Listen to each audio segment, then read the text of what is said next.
Hi అండి. Welcome back to SS Telugu audio నవలలు. నిన్నటి వరకు 'తలుపు తెరిస్తే చస్తావ్' అనే సస్పెన్స్ నవల విన్నారు కదా!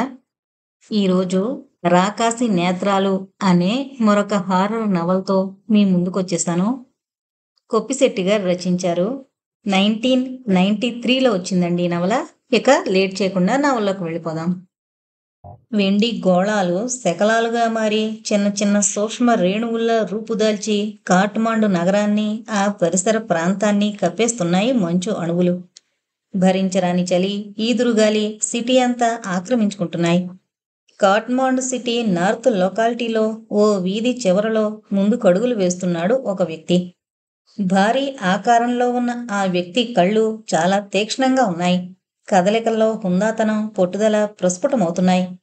ఆ వ్యక్తి మహా మేధావి అని చూసిన ఎవరూ గ్రహించలేరు. మంత్రతంత్ర విద్యల్లో అపారమైన మేధావతనం. ఎంతో శక్తివంతమైన క్షుద్రశక్తులు కూడా ఆ వ్యక్తి పేరు వింటూనే వణికిపోతుంటాయి. పెరిగిన సైన్స్ విజ్ఞానం వెర్రితలలు వేస్తున్న ఈ తరుణంలో చాలామంది అతీంద్రియ శక్తుల్ని విశ్వసించరు. కానీ యథార్థం అది కాదు. వారికి సరైన అవగాహన లేకపోవడమే అందుకు కారణం. అలాంటి వ్యక్తులు ఎవరైనా ఎదురైన క్షణాల్లో జాలిపడుతూ ఉంటాడు. ఆ రోజు అమావాస్య. క్షుద్రశక్తులకు చాలా ప్రీతికరమైన రోజది. భూతమాంత్రికులు, క్షుద్రశక్తుల్ని ఆవాహన చేసేవారు ఆ రోజును చాలా ముఖ్యంగా తీసుకుంటుంటారు. ఇప్పుడు ఆ వ్యక్తి ఏదో ఆలోచనతో కాట్మాండు బరియల్ గ్రౌండ్ వైపు వెళుతున్నాడు. మంచు తుపార్ల మధ్య ముందుకు వెళుతున్న ఆ వ్యక్తి వెనక వ్యక్తులకు కనిపించాడు. శ్మశానంలోకి ప్రవేశించిన ఆ వ్యక్తి ఒక మూలకు అడుగులు వేశాడు. అక్కడున్న చెట్టు తొర్రను సమీపించి తొర్రలోంచి కొన్ని వస్తువులు తీశాడు వెలుపలకి. ముందుగా బ్లాక్ కలర్ క్యాండిల్స్ని 8 వెలిగించాడు. ఆ వెలుగులో నేలను శుభ్రపరిచి మహాశక్తివంతమైన భైరవ ఆవాహనకు సంబంధించిన యంత్రాన్ని చిత్రించాడు తన చేతి చూపుడు వేలితో. వాస్తవంలో అతనికి ఆ క్షణంలో తెలియని విషయం ఒకటే. మానవాళికి మంచి చేయడానికి నిర్దేశించబడిన కొన్ని శక్తులు స్వార్థపరుల ద్వారా, దురాశాపరుల సాయంతో హాని కలిగించబోతున్నాయని ఏమాత్రం ఊహించలేదు. కొందరి రాక్షసత్వానికి బలైపోయిన అమాయక కన్య ఆత్మ పగబట్టడం అంటే ఎంతటి తీవ్ర పరిణామం ఏర్పడుతుందో అతనికి తెలుసు. ఆ యంత్రం మీద 8 నిమ్మకాయలు కోసుంచాడు. చిన్న చితుకుల మంటను వెలిగించాడు. వికృత ధ్వనులతో, వింత వింత అరుపులతో శ్మశానంలోని రకరకాల క్రిమి కీటకాదులు గోల మొదలుపెట్టాయి. ముందు ముందు ఎలాంటి దారుణం జరగబోయేది వాటికి తెలుసు. ఈ ఆత్మలను, ప్రేతాత్మలను అవి చాలా బాగా గుర్తించగలవు. భైరవాకృష్ణ మంత్రాన్ని ఏకాగ్రతతో పఠించడం మొదలుపెట్టాడు ఆ వ్యక్తి. ఏ స్వార్థం లేని ఆ వ్యక్తి చేస్తున్న ప్రయోగం అతనికి తెలియకుండానే కొందరికి అపకారం జరగబోతోంది. ప్రశాంతంగా ఉన్న గాలి క్షణాల్లో తీవ్రమైంది. కళ్ళు మూసుకున్న ఆ వ్యక్తి మనోనేత్రం ఎదుట సాక్షాత్కరించింది ఒక దృశ్యం. అతనికి ఆ ప్రాంతం ఏదైంది కూడా తెలియడం లేదు. పెద్ద నదీపాయ తీరంలో ఒక విప్ప చెట్టు కింద కూర్చుని విలపిస్తూ ఉంది ఒక ప్రేతాత్మ. ఆకారం కోయ కన్యలా ఉంది. ఆ వ్యక్తికి విషయం కొంతవరకు అవగతమైంది. ప్రేమ, బంధంతో కట్టివేయబడిన ఆ ప్రేతాత్మ తన భావపరిధిలోంచి బయటపడితే తప్ప ఏదీ సాధించలేదు. ఓ విధమైన జాలితో నిండిపోయింది అతని అంతరంగం. ఆ వ్యక్తి మహామాంత్రికుడైన బదరీ బ్రహ్మ. బ్రహ్మచారిగా తన జీవితాన్ని సాగిస్తున్న అఘోరి. ఈదురుగాలి అధికమైంది. సన్నగా వర్షం ప్రారంభమైంది ఆ క్షణంలోనే. అతని మనోనేత్రం ఎదుట కదలాడే దృశ్యం చెదిరిపోయింది. చితుకుల వెలుగు ఆరిపోయింది వర్షపు జల్లుతో. చీకటి, కటిక చీకటి మృత్యుమందిరం పైకప్పులా కమ్ముకుంది శ్మశాన వాతావరణాన్ని. నెమ్మదిగా లేచి ఆ వస్తువులన్నింటినీ సర్ది యథాస్థానంలో ఉంచాడు. మౌనంగా బయలుదేరాడు ఆ చోట్లోంచి. భారతదేశంలోని ఆంధ్ర రాష్ట్రంలోని చిన్న టౌన్ అది. కానీ గొప్ప పుణ్యక్షేత్రంగా గోదావరి నదీ తీరంలో ఉంది. ఆ టౌన్స్ భద్రాచలంగా పిలిపించుకోవడం గాక ఆ క్షేత్రానికి దేశ విదేశాల్లో సైతం పేరు ప్రతిష్టలున్నాయి. భద్రాచలం సమీపంలో గోదావరిలో సంగమించే నదీపాయ కిన్నెరసాని. ప్రశాంత వాతావరణం. కోయగూడలతో పెద్ద పెద్ద ఎస్టేట్స్తో ఉండే ఆ ప్రాంతంలో ఉంది చాలా పెద్ద ఎస్టేట్ ఒకటి. రాత్రి 10 గంటలయింది. ఎస్టేట్ బిల్డింగ్లోంచి నిద్రరాని ఎస్టేట్ ఓనర్ రంగారావు నెమ్మదిగా కిన్నెరసాని తీరానికి బయలుదేరాడు. ఎంతో సంపదున్న రంగారావు గారికి మనశ్శాంతి లేదు. వివాహం చేయవలసిన ఒకే కుమార్తె ఉంది అతనికి. ఆ అమ్మాయి పేరు సుప్రియ. కిన్నెరసాని తీరం వెంట ముందుకు అడుగులు వేస్తున్న రంగారావు ఉన్నట్టుండి ఆగిపోయాడు. సన్నని రోదన స్వరం. చీకట్లో ఎవరో ఒక యువతి చాలా దైన్యంగా, హృదయ విదారకంగా రోదిస్తున్న శబ్దం లీలగా అతని చెవులకు చేరింది. రంగారావు వెన్నుపాము జలదరించింది ఓసారి. ఏదో ఆకారం కాస్త దూరంలో కూర్చుని తల వెంట్రుకల ముఖమంతా కప్పుకుని ఏడుస్తున్న ఫీలింగ్ అతన్ని కదలనీయడం లేదు. అప్పుడే ఎక్కడో చీకట్లోంచి నక్క ఓళ చాలా వికృతంగా వినిపించింది. రంగారావుకు ఎదురుగా ఉన్న చెట్లోంచి 2 తీతువులు దారుణంగా రెక్కలు తప్తపలాడిస్తూ పైకి ఎగిరాయి. సన్నని వణుకు మొదలైంది అతని శరీరంలో. ఏవో జ్ఞాపకాలు అతని మస్తిష్కపు పొరల్ని చీలుస్తున్నాయి. "స్స్, బాబుగారు వచ్చారా? రండి. మీ దయవలన నేను, నా మామ ఇలా మారిపోయాం. కానీ నాకే విముక్తంటూ కలిగితే..." ఈ మాటలాగిపోయాయి. ఏవో 2 కళ్ళు మండుతున్న జ్యోతుల్లా రక్తం కక్కుతున్నట్లు కనిపించాయి.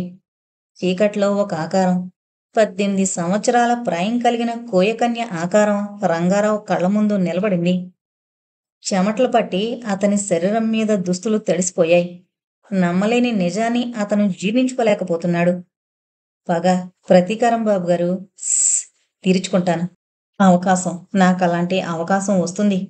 వికృత స్వరంతో వినిపించిన ఆ మాటలకు భయంతో వెర్రిగా కేక పెట్టాడు రంగారావు. కిన్నెరా! అతడరిచిన ఆ అరుపు కిన్నెరసాని తీరమంతా ప్రతిధ్వనించింది. ఒక్క క్షణం ఆలస్యం చేయకుండా ఎస్టేట్లోకి పరుగులు తీశాడతను. అప్పటికప్పుడు నిర్ణయించుకున్నాడు ఎస్టేట్ వైపు రాకూడదని. వెంటనే భద్రాచలం ఎస్టేట్ వద్ద నుండి కారులో సిటీకి బయలుదేరాడు. ఆ తర్వాత రంగారావు ఈ విషయానికంతగా ప్రాధాన్యత ఇవ్వలేదు. ఈ సంఘటన జరిగిన కొన్ని నెలల తర్వాత మొదలైంది అసలు కథ. అదే రంగారావు కుమార్తె సుప్రియ ద్వారా. జమీందారు రంగారావు కాస్త అసహనంగా చూస్తున్నాడు తన కూతురి రాక కోసం. రంగారావు తండ్రిగారు తన హయాంలో జమీందారీ వెలగబెట్టిన కారణం చేత ఇప్పటికీ ఆ కుటుంబంలో అన్నీ అలాంటి అలవాట్లే. అందం, ఆకర్షణ, అందరికీ అర్థం కాని ఓ విధమైన అహం ఆ అమ్మాయి స్వంతం. ఆమె జమీందారు రంగారావు గారి ఏకైక పుత్రికారత్నం సుప్రియ. రంగారావుకి కుమార్తె అంటే పంచ ప్రాణాలు. అందుకు కారణం ముమ్మూర్తుల తన పోలికతో ఉండడం వల్ల. సుప్రియకు జన్మనిచ్చిన కొద్ది మాసాలకే రంగారావు భార్య ఈ లోకం నుండి నిష్క్రమించింది. భార్య మీద అనురాగంతో సుప్రియ కోసం మరో వివాహం అంటూ ఆలోచించలేదతను. ఆ విషయంలో ఎందరో అతనికి సలహాలిచ్చి తమ ప్రయత్నాలు ఫలించకపోవడంతో మౌనం వహించేశారు. ఇప్పుడు సుప్రియకు 17 దాటిపోయింది. త్వరలో 18 పూర్తి కావచ్చు. ప్రతిరోజు సుప్రియతో కలిసి బ్రేక్ఫాస్ట్ తీసుకోవడం రంగారావుకి అలవాటు. డైనింగ్ టేబుల్ ముందు కూర్చుని కూతురు కోసం ఎదురు చూస్తున్నాడతను. టేబుల్ మీద వేడివేడిగా టిఫిన్ రెడీగా ఉంది. అప్పుడొచ్చింది నెమ్మదిగా సుప్రియ తండ్రి దగ్గరికి. ఏమ్మా, ఇవాళ లేటైంది? అపురూపంగా కుమార్తెను చూసుకుంటూ అన్నాడు రంగారావు. లేటేముంది డాడీ, ఇవాళ ఫైనల్ ఎగ్జామ్, మర్చిపోయారా? సారీ బేబీ, ఆ విషయం గుర్తులేదు. త్వరగా కానివ్వు, ఆకలిగా ఉంది. తండ్రికి సర్వ్ చేసి తను సర్వ్ చేసుకుంది సుప్రియ. తన కుమార్తె వడ్డిస్తే తప్ప అతనికి తృప్తుండదు. ఆ విషయం సుప్రియకు తెలుసు. డాడీ, మోహన్ ఎప్పుడొస్తున్నాడు? చేతులు కడుక్కుంటూ అంది సుప్రియ. 2 రోజుల్లో రావాలి. కానీ కానీ ఏంటి డాడీ? 2 రోజుల్లోగాక ముందే వచ్చేశాడు. వాట్? అరిచింది సుప్రియ. అవును బేబీ, మోహన్ రాత్రి వచ్చాడట. నిన్ను కాలేజీ దగ్గర కలుసుకుంటానని ఫోన్ చేశాడు. మోహన్ అంటే సుప్రియకు చాలా ఇష్టం. సుప్రియ, మోహన్ ప్రేమించుకుంటున్నారని రంగారావుకి తెలుసు. తమ అంతస్తుకు తగినవాడు కాకపోయినా అందమైన యువకుడు, విద్యావంతుడు, చాలా తెలివైన వ్యక్తి. అన్నింటికీ మించి సుప్రియ ఇష్టపడ్డ వ్యక్తి కావడం మోహన్ అదృష్టం. ఎంబీబీఎస్ పూర్తి చేశాడు మోహన్. ఓకే డాడీ, నేను ఎగ్జామ్కి వెళ్ళొస్తాను. భోజనానికి మోహన్తో కలిసొస్తాను అంటూ డ్రెస్ చేంజ్ చేసుకుని హాల్లోకి వచ్చింది సుప్రియ. కాలేజీలో ఇంటర్ సెకండ్ ఇయర్ చదువుతోంది సుప్రియ. చదువు మీద అంతగా ఇష్టం లేదు సుప్రియకు. కావలసినంత సంపద ఉంది. భద్రాచలం ఏరియాలో పెద్ద ఎస్టేట్ ఉంది. సిటీలో అనేక వ్యాపార సంస్థల్లో షేర్స్ ఉన్నాయి. కానీ మోహన్ కోసం ఇంటర్ పూర్తి చేయాలనుకుంది సుప్రియ. బేబీ, తొందరగా వచ్చేయండి. వంట ఏం వండించమంటావు? స్పెషల్ ఏదైనా? నవ్వుతూ అడిగాడు. సుప్రియ కూడా నవ్వింది. రాజమ్మతో నేను చెప్పాలే డాడీ, మీరు రిస్క్ తీసుకోకండి అంటూ బంగ్లాలోంచి కదిలింది వెలుపలికి. 2 నిమిషాల తర్వాత కారులో కాలేజీకి వెళ్ళిపోయింది సుప్రియ. హాయ్ మోహన్. 2:30 గంటలు రాయవలసిన పరీక్షను ఎంతో శ్రమతో గంటలో పూర్తి చేసి కాలేజీ ఆవరణలోంచి బయటపడిన సుప్రియ కారు దగ్గర తన కోసం ఎదురు చూస్తున్న మోహన్ని చూడగానే పలకరించింది. వైట్ డ్రెస్లో ఉన్న మోహన్ చిరునవ్వు నవ్వాడు. ఇంటికి వెళదాంరా, డాడీకి చెప్పాను తీసుకొస్తానని. ఎగ్జామ్స్ బాగా రాసావా? బాగా ఏంటి, ఏదో రాశాను అదోలా అంది సుప్రియ. మోహన్, ఇంకా కాలేజీకి వెళ్ళదలుచుకోలేదు. నువ్వా మాట అంటావని నాకు ముందే తెలుసు నవ్వుతూ అన్నాడు మోహన్. ముందే తెలుసా? ఎలా? ఆశ్చర్యంగా మోహన్ వంక చూస్తూ అంది సుప్రియ. ఆ అమ్మాయి గారికి పెళ్లి మీద ఆశ పెరిగిపోయింది కాబట్టి. యూ. స్టీరింగ్ని వదిలిపెట్టి 2 చేతులతో మోహన్ ఛాతి మీద కొట్టబోయింది. ప్రియా, ప్లీజ్ జాగ్రత్తగా డ్రైవ్ చేయి. ఇంటికి వెళ్ళిన తర్వాత అల్లరి చేసేందుకు చాలా టైం ఉంటుంది. అంటే నాకు డ్రైవింగ్ చేయడం సరిగ్గా రాదని నీ అభిప్రాయం? ఉక్రోషంగా అంది కారు స్పీడ్ పెంచుతూ. అదేం లేదు గాని ప్రియా, మనం ఒకసారి మీ ఎస్టేట్ వెళదామా? చూడాలని చాలా రోజులుగా అనుకుంటున్నాను. మంచి ఆలోచన. ఎందుకంటే నేను వెళ్ళి కూడా దాదాపు 3 సంవత్సరాలైంది. డాడీని అడిగేస్తాను ఇవాళ సంతోషంగా అంది సుప్రియ. వీరి రాక కోసం ఎదురు చూస్తున్నాడు రంగారావు. నమస్తే అంకుల్, వినయంగా నమస్కరించాడు మోహన్. నమస్తే రామోహన్. నర్సింగ్ హోమ్ ఏర్పాట్లు ఎంతవరకు వచ్చాయి? మీ దయ వల్ల పూర్తి కాబోతున్నాయి అంకుల్. అలా అనుకో మోహన్. నీ మంచితనం, నీ పట్టుదల, అన్నింటినీ మించి నీ తెలివితేటలే దీనికి అంతటికీ కారణం. అన్నట్టు మోహన్, ఈ సమ్మర్లో మీ అమ్మగారితో మాట్లాడి ఆ 3 ముళ్ళ కార్యక్రమం కూడా పూర్తి చేస్తాను. ఏమంటావ్? పెద్దవాళ్ళు, మీకు తెలియందేముంది, మీ ఇష్ట ప్రకారం చెయ్యండి. ఇంతలో వారున్న చోటుకొచ్చింది సుప్రియ. గులాబీ రంగు శరీరం సుప్రియది. శరీరం రంగులో కలిసిపోయే నైటీ ధరించింది. డాడీ, మేమొకసారి మన ఎస్టేట్ చూడాలనుకుంటున్నాం, మీరు రండి డాడీ. ఎస్టేట్ పేరు వింటూనే ఉలిక్కి పడ్డాడతను. భద్రాచలం సమీపంలో కిన్నెరసాని వాగుకు దగ్గరలో ఉంది వాళ్ళ ఎస్టేట్. చాలా ఆహ్లాదకరమైన వాతావరణం మధ్య గోదావరి సహజ ప్రకృతి వాతావరణంతో చాలా గొప్పగా ఉంటుంది. కోయ పడతుల కిలకిలలు, కిన్నెరసాని గలగల సంగీత ధ్వనులతో ఆ పరిసరాలన్నీ ప్రతిధ్వనిస్తూ ఉంటాయి. కానీ రంగారావుకు ఎందుకో ఆ ఎస్టేట్ అంటే విపరీతమైన కసి, ఆవేశం. కారణాలు తెలియవు, అయినా వదల్లేదతను. కారణం తాతలనాటి స్థిరాస్తది. ఏటా కొన్ని లక్షల ఆదాయం తెచ్చిపెట్టే చోటు. బేబీ, ఎస్టేట్ మాట ఎత్తకు. అంతగా వెళ్లాలనుంటే గోవానో లేక మరెక్కడికైనా వెళదాం. నో డాడీ, మోహన్కు మాటిచ్చేశాను. సిటీ వాతావరణం బాగా బోరు కొడుతోంది. ఇష్టం లేకపోయినా అంగీకరించాడు రావు. అప్పటికప్పుడే ఆ ఏర్పాట్లు చేయడంలో మునిగిపోయారు. రంగారావు కుమార్తెతో, కాబోయే అల్లుడితో కలిసి ఎస్టేట్కు వస్తున్నట్లుగా ఎస్టేట్కు వార్త అందిపోయింది మరికొంత సమయానికంతా.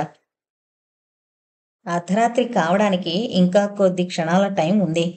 భారతదేశానికి ఉత్తర దిక్కులో ఎక్కడో సుదూర ప్రాంతంలో ఉన్న నేపాల్ రాజధాని నగరం కాఠ్మాండు నడిబొడ్డున ఒక పెద్ద బంగ్లా లోపల 50 సంవత్సరాల వయసు దాటిన ఇరువురి మధ్య సుదీర్ఘమైన చర్చ కొనసాగుతోంది.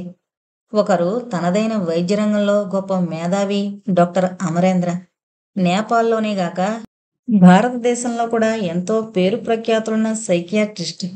రెండో వ్యక్తి తాను అనుసరించిన మార్గంలో ఎన్నో అద్భుత ప్రక్రియలను స్వంతం చేసుకున్న అఘోరి మాంత్రికుడు బదరీ బ్రహ్మ. వృత్తుల రీత్యా వైవిధ్యం ఉండే ఆ ఇరువురికి గాఢమైన మైత్రుంది. అంతకు మించి ఒకరి పట్ల మరొకరికి మంచి అవగాహన ఉంది, చనువు ఉంది. అమరేంద్ర, మీ సైన్స్ నమ్మలేని నిజాలు, అద్భుతాలు ఈ సృష్టిలో ఎన్నో ఉన్నాయి. కొన్ని వైద్య శాస్త్రానికే కొరుకుడు పడని సమస్యలు. అలాంటి వాటి విషయంలో మంత్రశాస్త్రం, తాంత్రిక విద్యలు, కొన్ని క్షుద్ర ప్రక్రియలు చాలా సులభంగా సాల్వ్ చేయగలవు. బదరి, నువ్వు చెప్పేది వాస్తవమే కావచ్చు, కానీ విశ్వసించాలంటే నాలాంటి వ్యక్తికి సాధ్యం కావడం లేదు. చిన్నగా నవ్వుతూ తన ముందున్న విస్కీ గ్లాసును చేతిలోకి తీసుకున్నాడు. కొద్దిగా విస్కీని సిప్ చేయడం మొదలుపెట్టాడు అమరేంద్ర. ఓ పంచేయి అమరేంద్ర, నువ్వు విశ్వసించవని నాకు బాగా తెలుసు. అయినా నా ధర్మం, నేను ఓ మిత్రుడికి కొన్ని రహస్యాలు తెలియజేయాలనే తపనతో అంటున్నాను. తక్షణం నా వెంట బయలుదేరు, నీకు అద్భుతమైన విషయం చూపెడతాను. బదరీ బ్రహ్మ కంఠంలో ఓ విధమైన పట్టుదల. అదోలా నవ్వాడు అమరేంద్ర. అయినా అమరేంద్రకు తెలుసు బదరీ బ్రహ్మ పట్టుదల ఎలాంటిదైంది. అందుకే అతని వెంట బయలుదేరడానికే నిశ్చయించుకున్నాడు. 55 సంవత్సరాల వయసులో ఉన్న బద్రీ బ్రహ్మ ముఖంలో పట్టుదల స్పష్టంగా ప్రస్ఫుటమవుతోంది. మెడలో కొన్ని రుద్రాక్షలతో రూపొందించిన మాల, గరళ కంటుని కంఠసీమని అలంకరించిన కళింగ నాగులా ఉంది. నుదుట సింధూరం నాగమణి కాంతుల్ని విరజిమ్ముతోంది. మెలితిరిగిన మీసాలు, కొద్దిగా పెరిగిన గెడ్డం, అంతకంటే బాగా ఉంగరాలు తిరిగిన తల వెంట్రుకలతో ఎలాంటి వారికైనా చూడగానే ఓ విధమైన భయం, గౌరవం కలిగించేలా కనిపిస్తుంటారు బదరీ బ్రహ్మ. పద వెళదాం. లేచి నిల్చుంటూ అమరేంద్ర అదోలా అన్నాడు. బంగ్లా పోర్టుకోలో ఉన్న కారులో కూర్చున్నారు ఇద్దరు. అమరేంద్ర డ్రైవింగ్ సీట్లో కూర్చున్నాడు. కారు బయలుదేరింది. బ్రహ్మ, ఎటు వెళ్ళాలి? చాలా నెమ్మదిగా అడిగాడు అమరేంద్ర. కారు పోనివ్వు, బరియల్ గ్రౌండ్స్ వైపు. శూన్యంలోకి కారు విండోలోంచి చూస్తూ చెప్పాడు బదరీ బ్రహ్మ. కాట్మాండ్ సిటీ నార్త్ లొకాలిటీలో ఉంది పెద్ద బరియల్ గ్రౌండ్. అరలెత్త కాలం పాటు ఉలిక్కి పడ్డాడు అమరేంద్ర. ఇక్కడ అతను ఉలిక్కిపడింది బరియల గ్రౌండ్ విషయంగా కాదు. బదరీ బ్రహ్మ అక్కడ చూపించబోయే అద్భుతమేమిటో అవగతం కాక మాత్రమే. అరగంట తర్వాత కారు బరియల గ్రౌండ్ ముందు ఆపాడు అమరేంద్ర. డోర్స్ ఓపెన్ చేసుకుని దిగారు కిందకి. చీకటి విలయతాండవం చేస్తోంది ఆ ప్రాంతమంతా. ఓ విధమైన భావతరంగాలు అమరేంద్ర మస్తిష్కాన్ని చుట్టసాగాయి. వెండి భస్మంలా మంచు కురుస్తోంది. బరియల గ్రౌండ్ గేటు ఓపెన్ చేశాడు బదరీ బ్రహ్మ. అతను లోనికి అడుగు పెట్టాడు. అమరేంద్ర అతన్ని అనుసరించాడు. క్షుద్రకీటకాల గోల అదోలా ఆ వాతావరణంలో ఎంతటి ధైర్యం ఉన్నవారైనా భయపెట్టేలా ఉంది. లోనికడుగు పెట్టిన అమరేంద్ర శరీరం జల్లుమందోసారి. స్వతహాగా అతనొక పెద్ద సైకియాట్రిస్ట్. మరుభూమి వాతావరణం అలాంటి గొప్ప వ్యక్తిని కూడా ఆ క్షణంలో కలవరపరిచింది. ఇక్కడ కూర్చో అమరేంద్ర. బరియల గ్రౌండ్ చివర్లో ఉన్న ఒక సమాధి పక్కన చూపెట్టాడు బదరీ బ్రహ్మ. మౌనంగా కూర్చున్నాడు డాక్టర్ అమరేంద్ర. తన భుజానుకున్న బ్యాగ్ని కింద పెట్టి ఎదురుగా కూర్చున్నాడు బదరీ బ్రహ్మ. ఆ బ్యాగ్లోంచి రకరకాల వస్తువుల్ని తీసి తన ముందుంచుకున్నాడు. బ్లాక్ కలర్ క్యాండిల్స్ని తీసి వెలిగించాడు. మొత్తం 13 ఆ వెలుగులో నేల మీద చేతిలో ఉన్న ఎముకతో ఏవో గీతలు గీశాడు. చిన్న బటన్ నైఫ్ని తీసి తన చేతి మీద ఘాటు పెట్టి జాలువారే రక్త బిందువుల్ని ఆ గీతల మధ్య జారుస్తూ మొదలుపెట్టాడు మంత్రాక్షరిని. నెమ్మదిగా ప్రారంభమైన ఆ మంత్రోచ్చాటన క్షణాలు గడిచే కొద్దీ ఉచ్చస్థాయికి చేరుకోసాగింది. అమరేంద్రకు విషయం అప్పుడు అర్థమైంది. కంటికి కనిపించని కొన్ని కంఠాలు పరిహసిస్తున్నట్టు ఫీలింగ్ ఏర్పడింది. క్యాండిల్స్ వెలుగులో ఆ పరిసరాల్ని జాగ్రత్తగా చూశాడు. కానీ అతని కళ్ళకి ఎవరూ కనిపించడం లేదు. అదే క్షణంలో మరో విషయం గ్రహించాడు అమరేంద్ర. అంత క్రితం ఉన్న చల్లదనం గాల్లో ఆ క్షణంలో లేకపోవడం. ఓ విధమైన వెచ్చదనంతో కూడిన గాలి అతని శరీరాన్ని స్పర్శించసాగింది. ఉన్నట్టుండి ఎవరో పరుగులు తీస్తున్న అడుగుల శబ్దాలు చాలా స్పష్టంగా వినిపించడం మొదలుపెట్టాయి. అప్రభితుడయ్యాడు డాక్టర్ అమరేంద్ర. ఓవైపు బదరీ బ్రహ్మ చేతి గాయంలోంచి రక్తం ధారలుగా జాలువారుతూనే ఉంది. ఆ దృశ్యం చూస్తున్న అమరేంద్రకు కంగారుగా ఉంది. కళ్లకు కనిపించని కొన్ని ఆకారాలు ఏవో పరిహసిస్తున్న ఫీలింగ్ క్షణక్షణానికి అధికం కాసాగింది అమరేంద్రకు. తెలియని ఉద్విగ్నత అమరేంద్రలో చోటు చేసుకోసాగింది. ఇక్కడే అమరేంద్ర బదరీ బ్రహ్మ గ్రహించిన విషయం ఒకటుంది. ఏ క్షుద్ర ప్రక్రియ ద్వారా తన మిత్రునికి ప్రేతాత్మల శక్తి స్వరూపాలను చూపెట్టడానికి బదరీ బ్రహ్మ ఆయత్తమయ్యాడో అదే ప్రక్రియల ద్వారా చాలా తొందరలో ఒక అద్భుతమైన రహస్యాన్ని వెలికి తీయబోతున్నామని వారికి తెలీదు. తెలుసుంటే అది వేరే విషయం. ఏదో తన శరీరాన్ని విసురుగా తాకడంతో అదిరిపాటుతో లేవబోయాడు అమరేంద్ర. కాని ఏదో అదృశ్య శక్తి తనను బలవంతంగా కదలనీయకుండా కూర్చోబెట్టిన అనుభూతికి లోనయ్యాడు అమరేంద్ర. శరీరమంతా స్వేదంతో నిండిపోయింది. ఊపిరి స్తంభించిపోయినట్లు, తన శరీరంలో ఎలాంటి కదలికలు లేనట్లు తెలియని అనిశ్చిత స్థితికి లోనయ్యాడు అమరేంద్ర.